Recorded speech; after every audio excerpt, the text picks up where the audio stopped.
Sadoksa oso ifa baste sifa fujete oso disubate natti oso qabate ammenya goftako tasaddoyun qabo baay'eedha badiniko fayyisako galatake maalan jedha jaalalake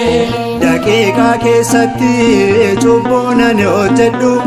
waa'ee balleessaa koo yakkuunan yaadadhu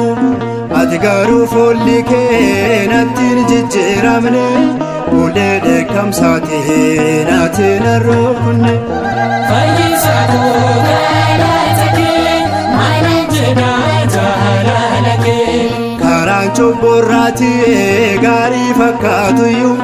booddeessaa badiisaa gon kan mijaatuyyuu ati naan deebifne akka balleessaa koo waanaan jedhuun qabu galatoom gooftaa koo fayyisaa koo galatake maalan jedha jaalalake dubbii kee dhugaarraa ani yoon fagaadhe jecha sagalee kee gooftaa yoon daagadhe isaa cubbuu kiyyaa taate kan na waamte gooftaa koo ulfaadhoo galataaf na filte fayyisaa koo